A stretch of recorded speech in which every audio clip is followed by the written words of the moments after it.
தூத்துக்குடி பனிமய மாதா ஆலயத்தின் 443வது திருவிழா கொடியேற்றத்துடன் தொடங்கியது. இதுகுறித்து நமது செய்தியாளர் இசக்கிராஜா வழங்கிய கூடுதல் தகவல்களை தற்போது பார்க்கலாம்.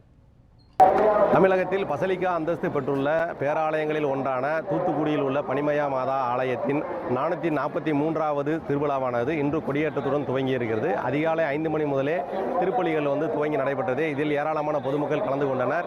7 மணிக்கு நடைபெற்ற சிறப்பு திருப்பலியை அடுத்து சிறப்பு திருப்பலியை தொடர்ந்து கொடியானது பவனியாக கொண்டு வரப்பட்டது. அதனைத் தொடர்ந்து ஆயர் ஸ்டீபன் தலைமையிலான இந்த திருப்பலியுடன் கூடிய கொடி பவனி கொடிமரத்திற்கு கொண்டு வரப்பட்டு அங்கு பொதுமக்கள் முன்னிலையில் கொடியேற்றம் சிறப்பாக நடைபெற்றது. கொடியேற்றத்தின் போது படகுகளிலிருந்து சைரன் முழங்கப்பட்டது.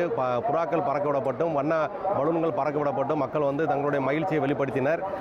மரியே வாழ்க என்ற கோஷம் இன்னதிர கோஷம் எழுப்பினர். தொடர்ந்து பக்தர்கள் இங்கு பல்லாயிரக்கணக்கான பக்தர்கள் கொடியேற்ற நிகழ்ச்சியில் கலந்துகிட்டு இருக்கிறாங்க. அவர்களுக்கு கலந்து கொண்ட பக்தர்களுக்கு தங்களுடைய வேண்டுதலை முன்னிட்டு பால் பழம் உள்ளிட்டவைகள் பிரசாதமாக வழங்கப்பட்டது.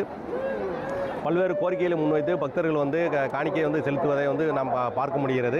அது மட்டுமல்லாமல் இந்த திருவிழாவின் உச்ச நிகழ்ச்சியான ஆகஸ்ட் 5, அதாவது தொடர்ந்து 10 நாள் நடைபெறக்கூடிய அந்த நிகழ்ச்சியில் உச்ச நிகழ்ச்சியான ஆகஸ்ட் 5ஆம் தேதி அன்று தேர்பவனி நடைபெறுகிறது. அது மட்டுமல்லாமல் அன்றைய தேதி உள்ளூர் விடுமுறையாக அறிவிக்கப்பட்டுள்ளது. திருவிழாவை காண வரும் பக்தர்கள் வசதிக்காக சிறப்பு பேருந்துகள் உள்ளிட்ட வசதிகள் செய்யப்பட்டுள்ளது.